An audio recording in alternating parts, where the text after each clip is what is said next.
What's going on, guys? Welcome back to a brand new video. As you can see, we have this gorgeously stunning Ford Mustang Mach 1 behind me. This is receiving my best ceramic coating package available. Everything on the exterior is getting ceramic coated.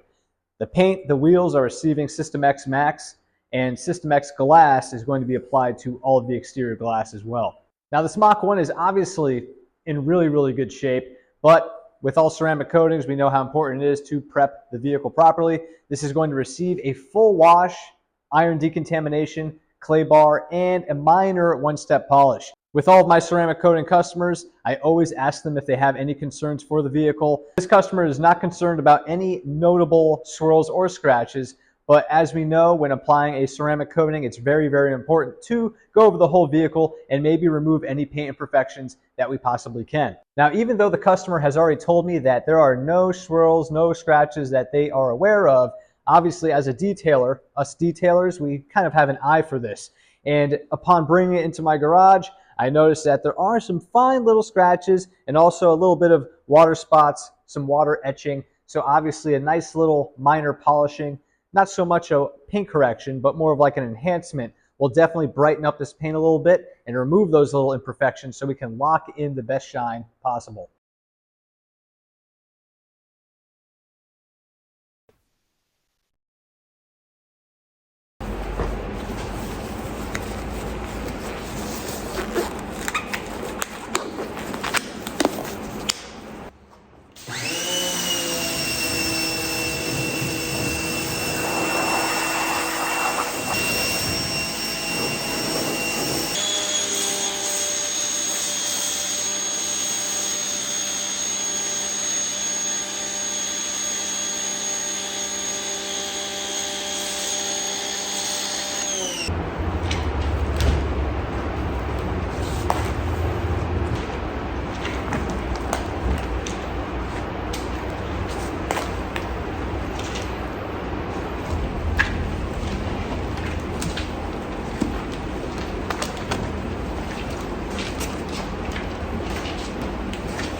So the Mach 1 is all washed, decontaminated. We did a fine grade clay mitt on all the painted surfaces.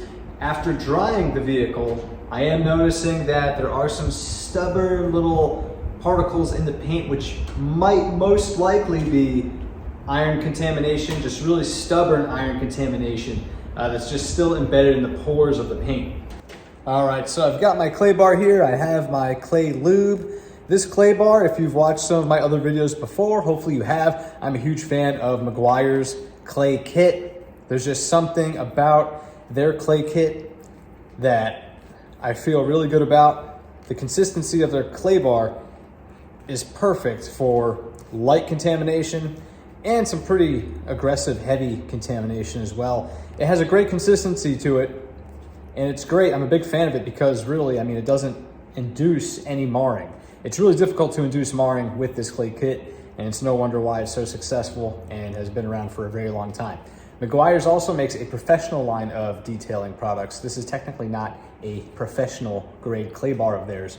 I'm not quite sure why they don't have this in their professional line, but what they offer is an aggressive clay bar, which is usually red, and I believe they also have a very light clay bar system.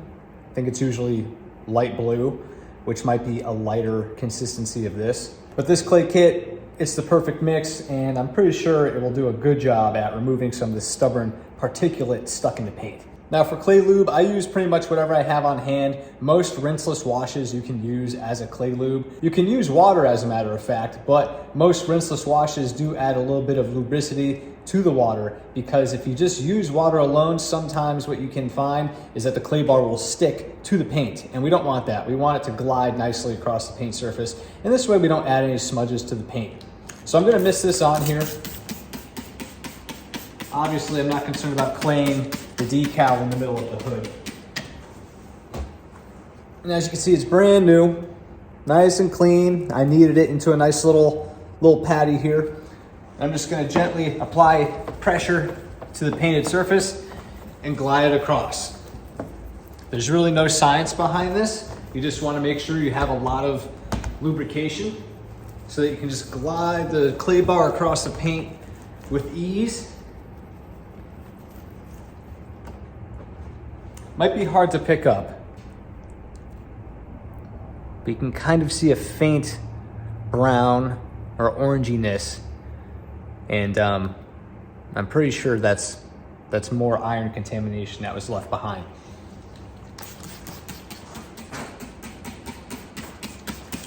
Decontaminating paint is tricky. You only have two things really to help you determine if the paint is fully decontaminated enough. Number one, if it's visually clear of contamination, as in there's no contamination that you can visually see. And also number two, you don't feel any. The paint should be nice and smooth, not buttery smooth as if it's waxed or ceramic coated, but it should feel nice and smooth. You should not feel anything on the paint. You should not feel any grooves. You should not feel any little bumps.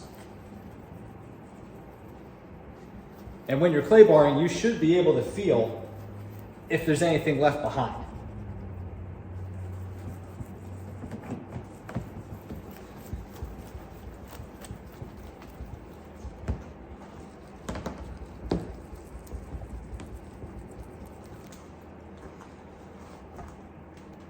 So you can kind of see there's a couple little specks of junk in the clay bar that was pulled up. Gonna give it a little wipe down, visually inspect it, and as long as I don't see anything, we know we're in the clear.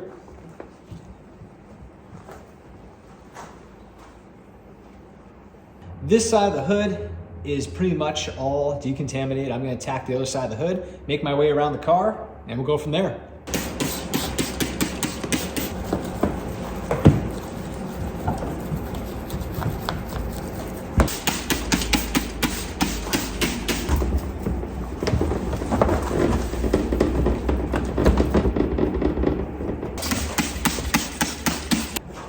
All right, so just made my way around the whole Mach 1 with the traditional clay bar by the Meguiar's clay kit. Everything is nice and silky smooth now.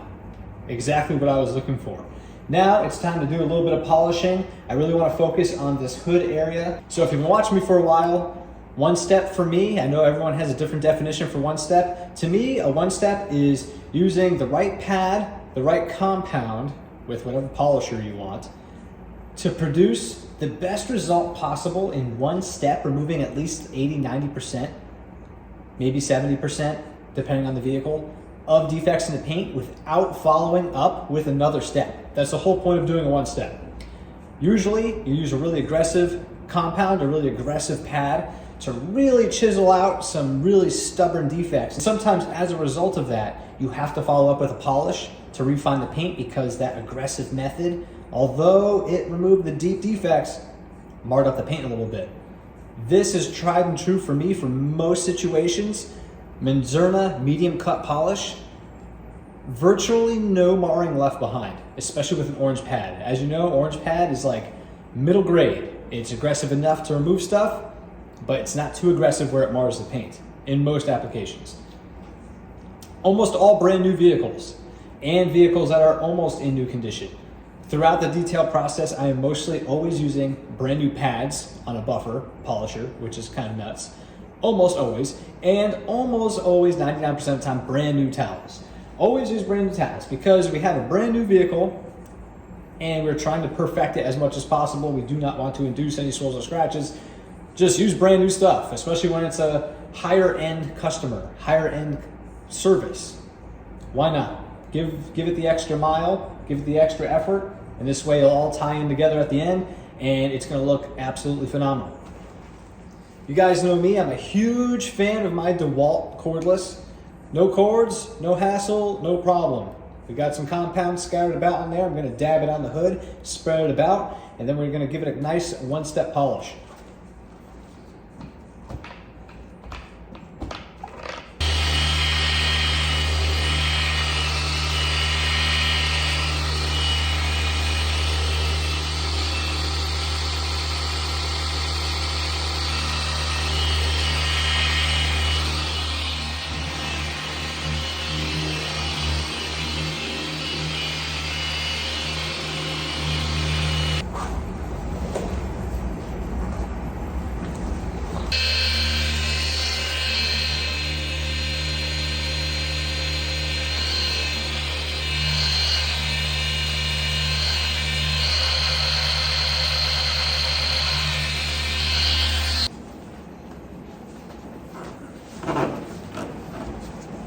All right, so made my way around the whole Mach 1, correcting and polishing whatever I thought it really needed. The paint looks absolutely killer. So next step is to actually prepare and start the ceramic coating process. Like I said, the wheels, the paint, the glass, the trim, everything on the exterior is getting ceramic coated. Now, this ceramic coating process is going to be broken up into two segments. This whole process here, washing and decontaminating, claying, and polishing the paint, and a second segment of me actually applying the ceramic coating to the car. So if you enjoyed this video and you found this video helpful, give it a thumbs up, subscribe, and keep an eye out for the next segment of actually applying the ceramic coating to the car. And again, if you made it this far in the video, I appreciate you. Thanks for watching, and I'll see you on the next one.